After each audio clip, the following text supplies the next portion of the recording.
Apar ini Pak, Bu, Menara Anugrah.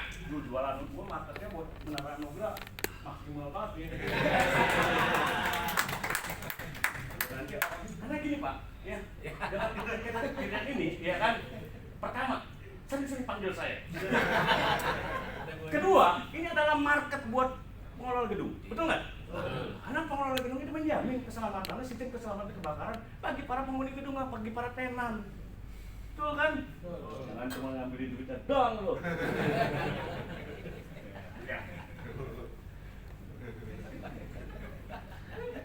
Masih dilihatin. Nah, nih, kayak apa nih jago banget nih Pak? Dia madamin api di indoor maupun di outdoor. Jago banget. Mana Bapak Ibu begitu melihat ini, nggak usah pikir panjang tuh. Ya, sedianya Bapak Ibu juga di rumah punya ini rumah ratusan juta, mobil ratusan juta, tapi Apar aja nggak punya. Karena ada tuh instruksi gubernur bagi warga Provinsi DKI Jakarta punya Apar. Dia sangat penting bila mana terjadi kebakaran. Ini jenis ini aja nih, gitu loh. Harganya murah. Belinya di mana? Mau kapur aja. Lah, ya, oke. Dia jago banget untuk madamin api, ya. Jenis dry chemical powder ini, gitu. Dia untuk madamin keren banget di indoor maupun di outdoor.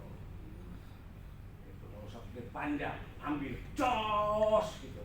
Kembali konsep Apar ini diciptakan sebagai alat pemadaman api tahap awal. Nah, dia mempunyai ukuran ini 3 kilo, ya. Ini 3 kilo nih Pak. Dia mempunyai durasi waktunya sekitar 18 detik. 18 detik artinya api tahap awal sekali trot aja mati. Trot. Mati tuh. Ya, dia jago banget lagi ya untuk madamin api di luar ruangan ataupun dalam ruangan. Tapi di samping mempunyai kelebihan, dia mempunyai kekurangan. Kekurangannya apa? Meninggalkan residu, meninggalkan bekas nih Pak. Sedianya kalau untuk para tenan ya, yang notabene-nya barang-barang yang barang elektronik, dokumen-dokumen yang sangat penting itu ya.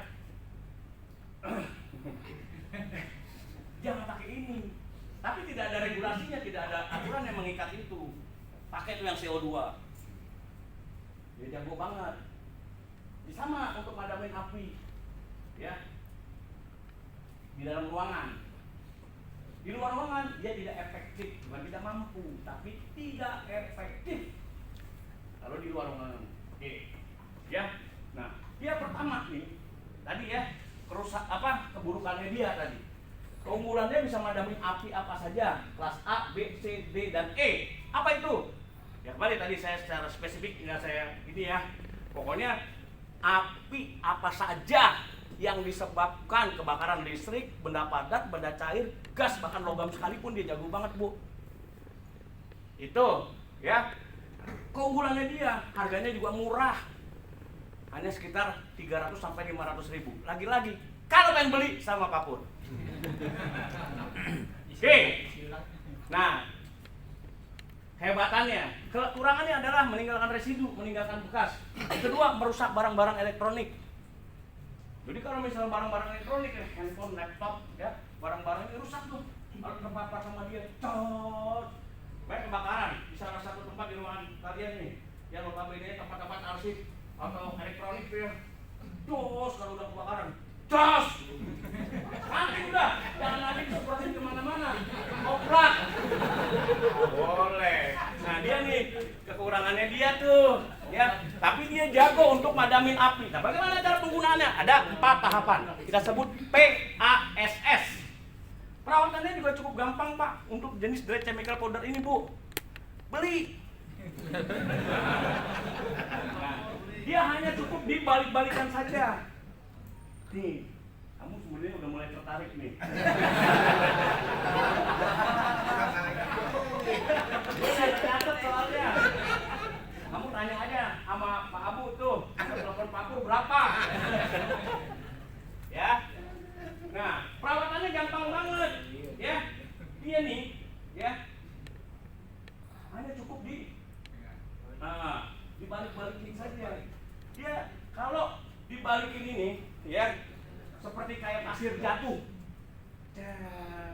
Ini menandakan apart ini ya masih bisa, bagus. Jadi ya, nah tapi dia juga mempunyai kadaluarsa. Kadaluarsanya berapa tahun? 2 tahun. Ya, ada aturannya tuh yang mengikat itu. Ada nih aturan yang mengikat itu. Menurut Permenaker nomor 4 tahun 1980 adalah apart itu mempunyai kadaluarsa 2 tahun sampai 5 tahun itu sebetulnya. 5 sampai 2 tahun. Dah. Itu, ya. Nah, kalau misalnya kadaluarsa, ya, lagi mau isinya di mana? Hubungin aja. Bagaimana cara penggunaannya tadi? 4, Pak. TASS. Pertama adalah dalam situasi panik. Orang kan ya, pada saat panik nih, terjadi kebakaran, ya, orang itu pasti akan panik, betul nggak? Orang panik itu bisa menghilangkan akal pikiran sehat kita. Orang yang tadi sehat, hilang akal sehatnya. Ya, secara jernih itu dia nggak bisa berbuat apa-apa. Dia pasti masing-masing mau yakin faktanya itu menyelamatkan diri. Dia mau berbuat apa aja nggak bisa. Ada juga kadang-kadang orang begitu itu kebakaran yang di pemukiman, lari di bangunan tinggi, larinya ke rooftop, dia pikir aman, kan gitu kan. Lari ke kamar mandi, dia pikir dingin, padahal mati. Ingat Bapak Ibu semua, kalau di pemukiman, pembunuh utama orang tewas kebakaran itu dia bukan karena mati terbakar. Pembunuh utamanya adalah Asep.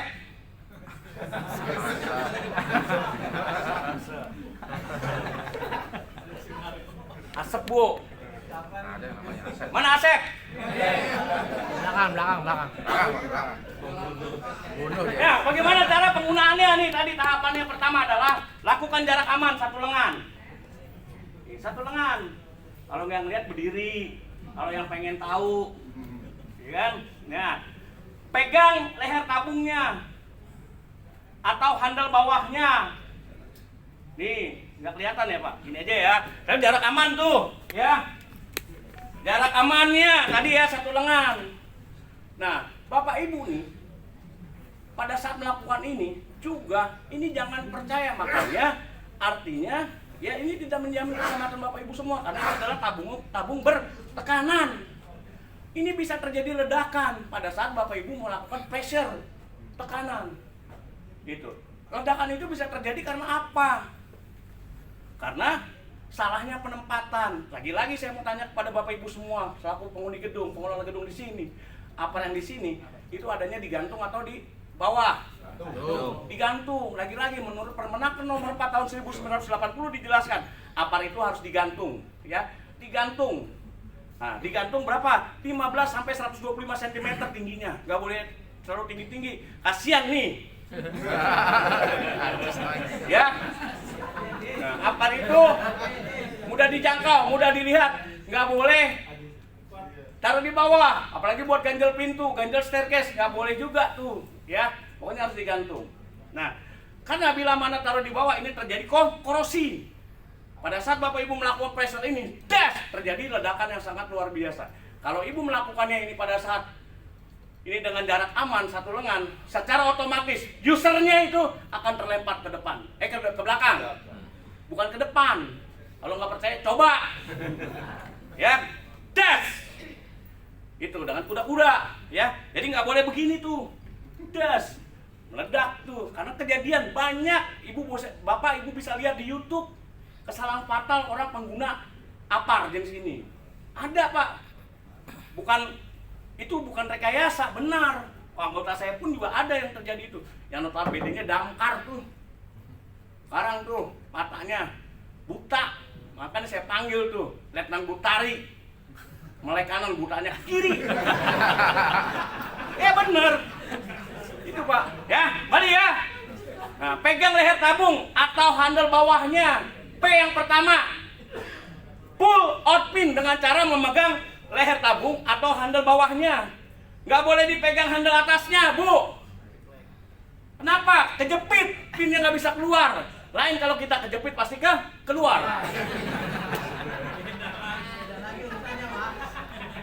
Pull out pin dengan cara memegang leher tabung atau handle bawahnya, ya. Nah, kalau nggak bisa pegang tuh leher, ya, nggak bisa. Makanya pegang leher tabung atau handle bawahnya, cabut pinnya, pull out pin. cabut. Ya, itu. Lanjut, ya. Air nozzle, bebaskan selangnya dengan cara arahkan selangnya tuh. Boleh cabut. Dengan cara memegang, ya. Apanya? Pangkalnya, tengahnya atau kepalanya? Kepalanya, Bu. Pegang kepalanya, baru arahkan.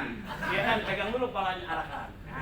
Nggak boleh dipegang, ya, pangkalnya. Kalau dipegang pangkalnya,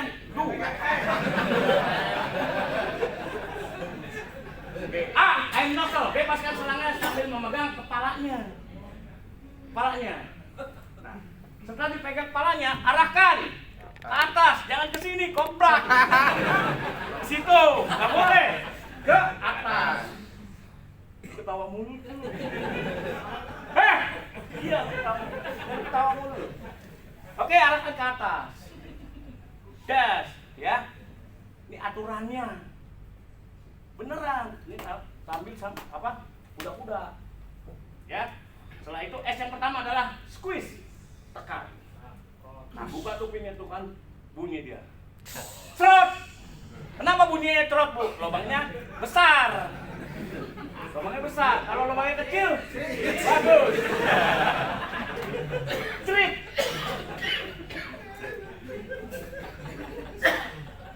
S yang terakhir adalah sweep. Sapukan.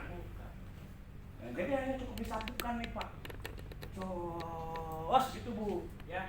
Nah, jaraknya berapa nih? Pokoknya nih, ya kan? Ini kompor. Jaraknya berapa? 3 sampai 4 meter. Ya, tapi dalam situasi kebakaran sungguhnya jangan diukur. Koplak tuh. Kira-kira aja. Kalau di dalam ruangan sih apa langsung aja. Jos. Tapi kalau di luar ruangan, kebakaran di luar ruangan dengan mempergunakan ini harus membelakangi arah angin. Nah, arah angin itu bisa dilihat dari mana? Dari lidah api yang paling atas. Jadi jangan berlawanan. Kalau berlawanan, ya kan, gua bohong. Bos, kemarin nggak optimal, ya Bu.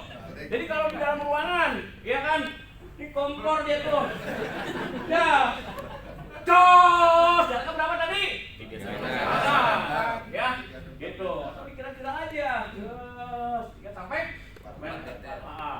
Jadi ini kan kembali konsep papar ini diciptakan sebagai alat pemadam api tahap awal. Itu. Ya, hanya 18 detik. Dia sekali trot aja. Cot, udah mati. Jangan lagi tuh disemprotin kemana-mana. Masih ada. Koprak, jangan. Ya, apakah apar ini bisa untuk kebakaran tahun depan? Lebih-lebih koplak. Gak bisa. Pada saat sudah digunakan harus direpil. Gitu. Repilnya sama siapa? Ingat, Pak. Nah, ya. Jadi madaminnya nggak boleh dicicil, Bu. Ya, trot. Jadi harus trot. Madam. Ya. Oke, paham ya? Nah, yang kedua tuh. Pertama adalah tugas dari kalian semua selaku floor warden atau penanggung jawab lantai. Memimpin operasi pemadaman tingkat awal dan penyelamatan. Memastikan prosedur penanganan keadaan darurat dipatuhi oleh Bapak Ibu semua. Tadi, ya kan? Karena Bapak tidak melakukan tidak sesuai dengan SOP-nya, Bapak Ibu maksud hati untuk melakukan pemadaman, akibat kesalahan Bapak Ibu semua, Bapak Ibu bisa menjadi tersangka korban. Gitu. Ya kan? Yes, udah padam apinya. Tapi masih aja tuh disemprotin kemana-mana, rusak. Gara-gara lu tuh semuanya rusak.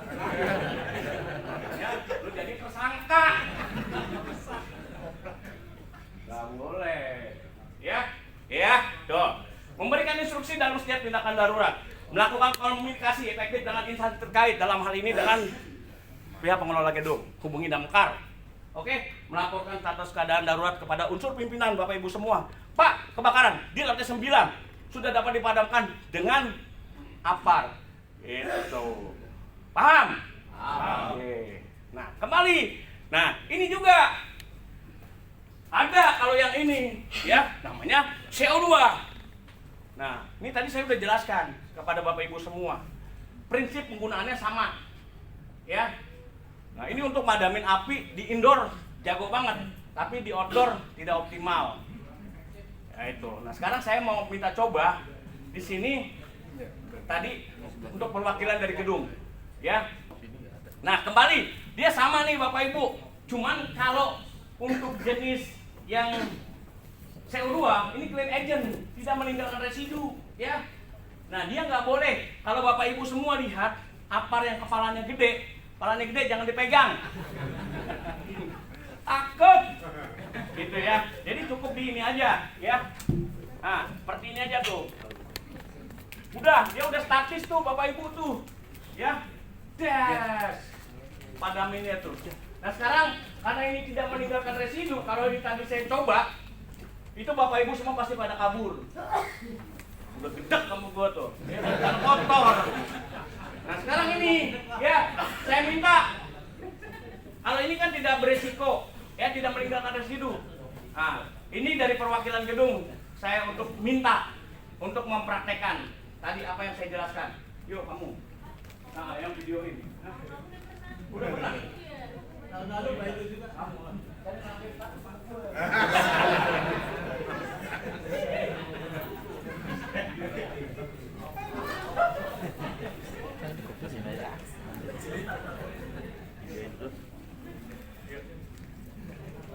Tadi yang seperti Pak Pur katakan, ya.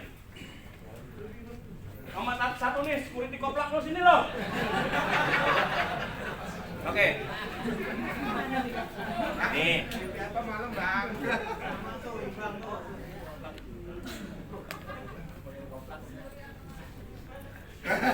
Oke, sekarang tadi kan Pak Pur udah praktekan, ya kan? Sekarang kamu apa? Udah menjelaskan terkait dengan SOP-nya. Nah, ini dengan cara pada saat terjadi api tahap awal di 5 menit pertama, apa yang harus kalian lakukan pada saat untuk pemadaman api. Nah, kita asumsikan ya ada kebakaran, lalu kamu pergunakan tadi ya dengan mempergunakan sistem proteksi yang ada di tempat kita bekerja ini. Itu. Dan salah satunya dengan mempergunakan apar. Coba dipraktekkan. Nah, tadi ada plus minusnya, ya kan? Nah, kalau ini dia cocok banget untuk madamin api di indoor. Tapi bukan berarti dia untuk di luar ruangan tidak bisa, hanya tidak efektif. Jikapun kalian mau melakukan pemadaman dengan mempergunakan jenis CO2 ini, kalau di luar ruangan harus lebih dari jarak dekat. Kalau dia ini untuk mengikat ya di indoor, pola pemadamannya dia itu tidak dengan memutus panasnya. Dia cepat untuk melakukan memutus sedikit oksigen, dia langsung des gitu. Nah, sekarang potensinya juga jangan percaya juga ya dengan ini, karena bisa terjadi karena akibat kesalahan ya ini bisa terjadi ledakan pada apar ini. Nah, sebelum kamu mempraktekkan ya kan, pesan terakhir kamu apa? Ya, udah pesan. Yuk, coba. Pertama, sini dulu biar kamu. Lakukan jarak aman dulu. Das. Tadi, ya, oke. Nah, sekarang, oke. Tadi penggunaan apar itu dengan 4 tahapan. Pertama dengan cara memegang P, pull out pin, dengan cara memegang leher tabung atau handle bawahnya. Jangan lehernya dia tuh. Oke, leher tabung. Leher tabung mana? Ini salah. Ya, atau handle bawahnya. Ya, oke. Ya. Nah. Lalu, ya, pull out pin dengan cara memegang leher tabung atau handle bawahnya. Nah, sekarang, ya, kedua adalah aim nozzle. Pegang leher tabung, cabut pinnya. Ini mana sih? Nih pinnya. Oh, alah. Keras pastinya. Ya nggak apa-apa, coba. Diputer-puter. Gimana sih? Cabut tuh. Cabut pinnya. Iya. Sebut air nozzle. Nah,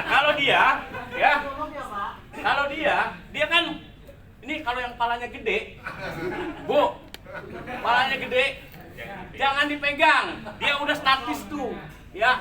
Dia. Nah, kasih tepuk tangan juga nih, karena perawatannya bagus nih, ya. Nah, lalu arahkan aja ke atas. Tuh, udah diam aja. Kalau tadi, ya, yang kepalanya kecil, ya, diginiin, melehoy. Nah, dia udah statis, oke ya. AM no cell, bebaskan selang, arahkan ke atas. Lalu S pertama adalah squeeze. Oke, menandakan apakah apar ini bisa kita fungsikan atau tidak. Tekan. Pak. Ya. Cepat.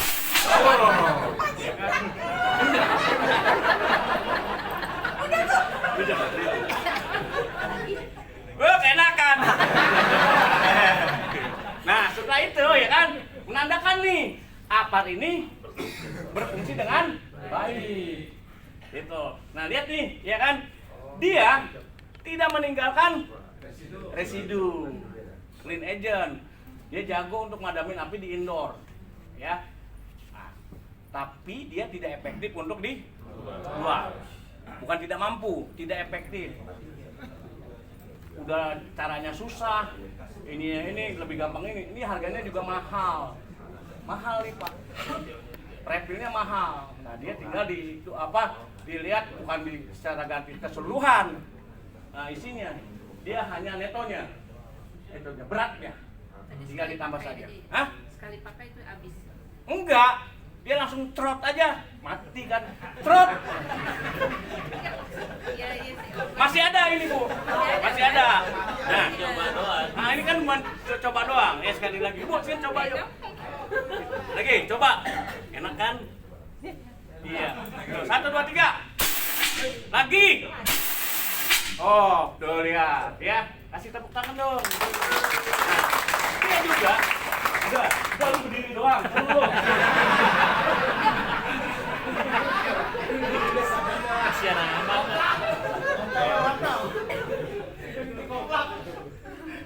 Nih, ya. Nih. Dia nih. Kenapa nggak boleh dipegang kepalanya? Ya. Bapak Ibu pernah nggak sih megang yang S? Nah, dia tuh megang dia makin lama itu kalau kita gunain gitu ya. Tos. Nanti kan dia udah statis. Tos. Bang, madamin. Nah, dia nggak perlu lagi dipegang kepalanya. Dia nih dingin nih kayak biang es. Kalau kenapa yang kepalanya gede nggak boleh dipegang? Ya. Kalau dipegang ini kulit ari kita, user ini akan nempel ke sini, melukai, terbakar, saking dinginnya. Makanya dia tuh statis tuh. Begitu diinin, udah langsung tuh.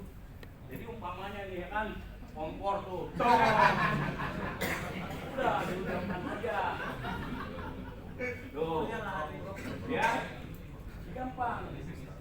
Nah dia juga nih kadang-kadang pada saat kita melakukan pressure ini untuk yang kepalanya gede ini meninggalkan aliran listrik statis, ngagetin gitu. Tadi karena pakai sendal dia kan tidak basah gitu kan, dia kan ada sedikit hentakan listrik sedikit, dia ngagetin buat usernya tuh ya.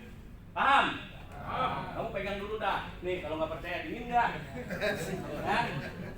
Amat pegangannya.